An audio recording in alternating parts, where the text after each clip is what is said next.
In this episode of Answering Your Questions, we're going to talk about how to avoid burnout. Whether you run your own media business like I do, or you're a freelance photographer or videographer, or just someone that does that thing they're passionate about, you've probably come close to experiencing burnout or actually have. I'm going to give you my top tips on how I personally deal with burnout, now doing this for over 10 years as a photographer, videographer, and an online creator, and then we'll fire off some extra questions towards the second half of the video that I've received as well. So let's get into the video right now. Okay, so question number one. This question comes from someone in my community where we have a Q&A section on the Discord group and we're constantly talking all things real estate photography, videography, and everything involved in that space. Which, if you weren't aware of, last year I started my own community specifically for real estate photographers and videographers that just want to get better at doing this, growing their businesses, and anything else. Where you get access to a private Discord group where we constantly chat with over 100 members and growing. You also get access to a digital welcome pack of some of the most used Lightroom presets, video LUTs, other digital assets that I use constantly, and an exclusive video series where I post behind the scenes of job shoots, editing tutorials, more long-form content versus the stuff you see here. So if you're interested, check it out below. So the question is, what do you do to avoid burnout? How do you handle work-life balance? And I answered back, the ultimate question, because it's a tough one. So I can honestly say that I've experienced burnout multiple times in my career, whether it was about photography, videography, or creating in general, and even this channel. So there's three main things you can do to avoid burnout.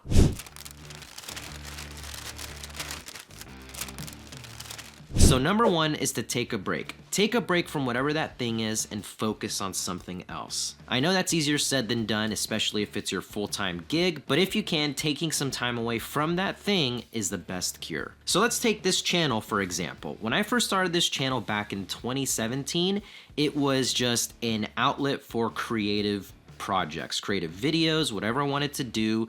No pressure behind working with sponsors or thinking about ad revenue or multiple revenue streams or how I could scale the channel.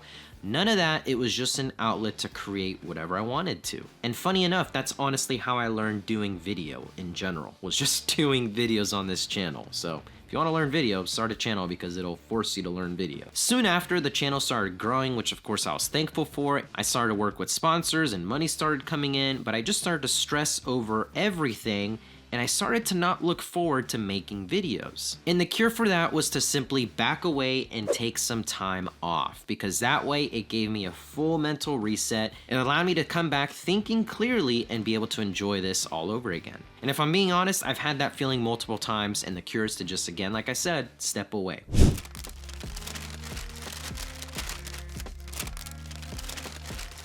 Second tip, and probably just as important as the first tip, you want to find a hobby, a new hobby, or something else that you're totally into right now. For me, it's one-wheeling. If you don't know what a one-wheel is, it's basically an electric skateboard that has one big giant wheel in it, and it goes crazy fast. You can go off-roading. It's just so much fun, especially because I used to skateboard back in the day.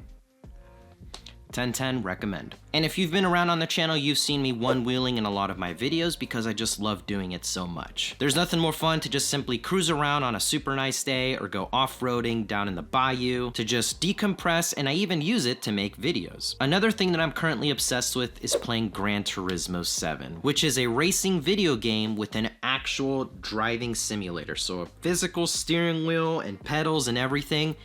It's so much fun.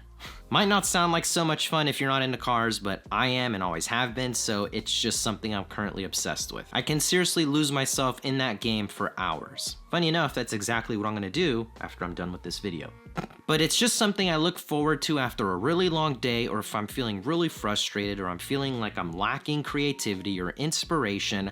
I can just step away from photo, video, videos, anything like that, decompress and go play that game, and every single time it always puts me in the best mood. And funny enough, it gives me that inspiration or just that uplifting feeling where I'm like, I'm ready for tomorrow and I'm ready to create or do whatever it is that I need to do. So doing things like that you're really into can just, again, like tip number 1, give you a mental reset and help you think clearly. Funny enough, I can honestly say doing things that aren't very productive but that you really enjoy are pretty good for you. Just don't dedicate all your time to it, but definitely make some time for those things. Otherwise, if you don't and all you do is live and breathe that thing, it'll lead to burnout.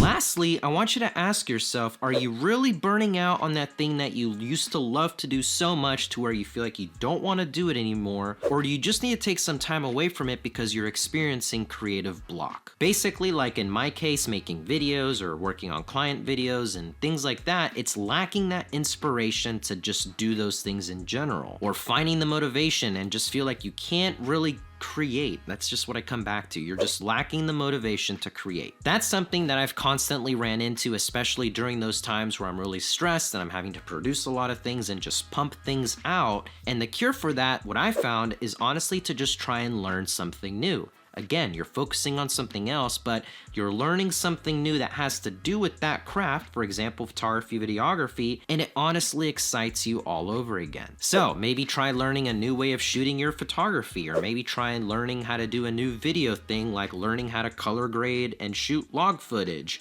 Something else that you can just add to your skill set, but just make it feel new again. So in my experience, learning something new ignites that creativity again and motivates you to become better at it. So for me, it was when we started doing our higher end lifestyle real estate videos, which is where we add that storytelling, higher production element to them. Physically and mentally push myself to produce the best video that I could, and I can honestly say, looking back on them, I'm super proud of it. And during those times when I was feeling creatively drained, it reignited that passion and creativity once again.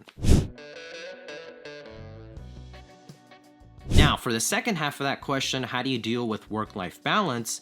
I don't know. Can someone please tell me? It's very difficult. No, but in all seriousness, one of the biggest takeaways over the past couple of years to have a better work-life balance is I've come to realize I can't do everything, nor do I want to. Funny enough, I think I worked more as a freelance photographer and videographer in 2021, doing everything and making less, than I did as a media business in 2023, not doing everything, like having an editor. And a big push for that was to have better work-life balance, not to be able to shoot more, which obviously I can do and that's great, which leads to more money, but the biggest thing was to just not be spending all my nights, all my evenings, all my spare time in general buried in my office editing projects. Because honestly, there's just no balance in that whatsoever. You just have to do the same thing over and over again, and that leads to burnout. So my biggest tip if you're struggling with work-life balance or feeling like you're gonna burn out is ask yourself, what are some things that you currently do that's taking some of the time out of your day that someone else could do? What are some things you could outsource? Some things that you can just get off of your plate that someone else could do and it's not really worth your time. Giving up those things will allow you to get better at the things you still do. For example, me, the shooting aspect that I enjoy a lot more, and give you more time back for life. So there you have it. That is my long-winded answer for burnout and work-life balance. Epidemic sound seems great, but doesn't it get crazy expensive when you have multiple clients? Like if you have more than 3 clients, you have to get the enterprise plan. Wrong. So Epidemic Sound is a music licensing service, and that's where I get all the music for my videos. But basically, Epidemic Sound offers 3 plans: a personal plan, a commercial plan, and an enterprise plan. So for the first one, the personal plan, that's if you're just like an online creator. So you're just gonna get the music for your videos that you put on your own channels, on your own YouTube, on your own Instagram, things like that. You're not doing client work, which that's what the commercial plan is for. So I run a media business and we produce videos and we use the music from Epidemic Sound and we send it to the clients. Now, if those clients post the music on their channels or something like that and it gets flagged, I can simply take the link of that video and go into Epidemic Sound and have the video cleared super easily. And I've never had any of these issues and it works great. So if you're doing client work like I am, all you need is the commercial plan, which in my opinion is very affordable, plus all the great music that they have on there. Which leads me to this video's sponsor, Epidemic Sound. For me and my channel, I only work with brands that I truly value and value me as well, and Epidemic Sound is definitely one of those sponsors. Because that's where I get all the music for my videos, whether it's for these luxury real estate video projects, regular real estate videos, the content you see here on YouTube, social media video content, all of it comes from Epidemic Sound. Epidemic Sound's catalog now includes 40,000 professionally produced tracks and over 90,000 sound effects, with new tracks added every week. So if you're interested, check out the link in the description to get a free trial to Epidemic Sound. And thanks so much to Epidemic Sound for sponsoring this video. Now back to it. Okay, next question. So they missed the Q&A post and they still added a question, and I said I would answer it in this next video. So they said, what's one thing that beginner real estate photographers would normally stress about, or that you did that they shouldn't at the start? Be it time editing, talking to potential clients, equipment, quality of your work.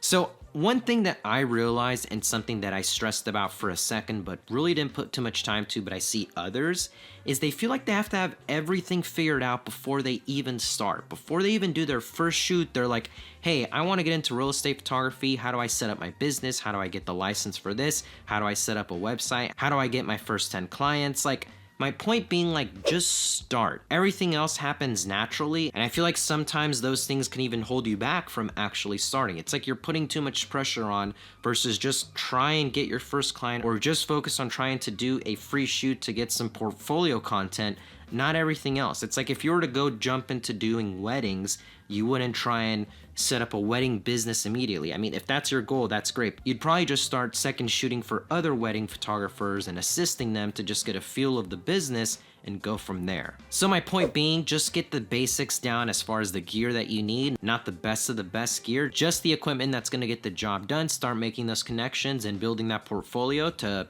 get some potential work.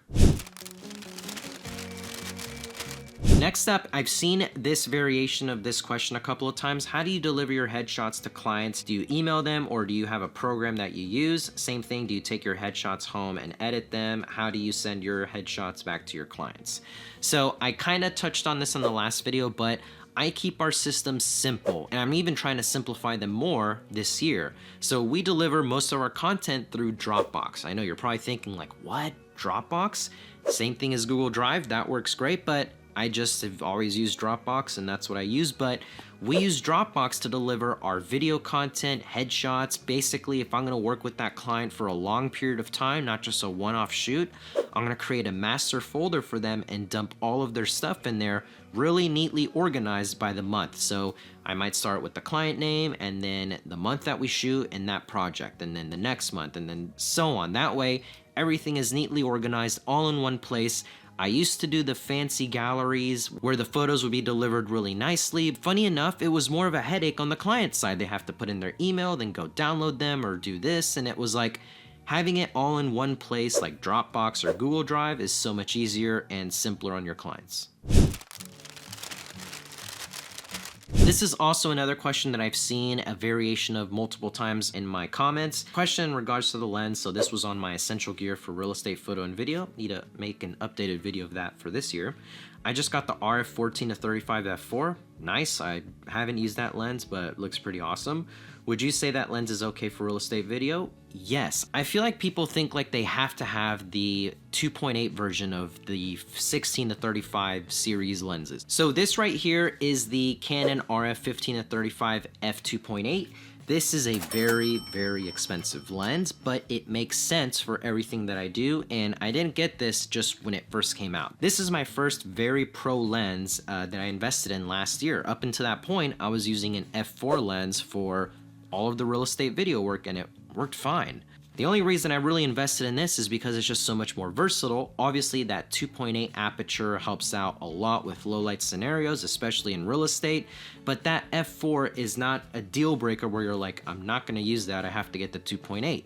That's not the case whatsoever. Even when I first started on my 5D Mark IV, which had terrible low light performance, I still used an f4 and made it work, just did the best that I could. My point being that you don't have to jump to this. I'd say save your money and invest in a decent body and an f4 lens, learn the basics, and when the time comes to upgrade, like it came for me, I got the 2.8. And again, I got the 2.8 because I can use it for filming videos, filming professional talking head scenes like interviews. and it's just super versatile, so that's why I pulled the trigger on this after using the F4 for years. So that's pretty much it. That is a wrap on this episode of answering your questions. Seriously, this is one of my favorite series that I started on the channel. I'm getting a lot of positive feedback that you guys are getting value out of it.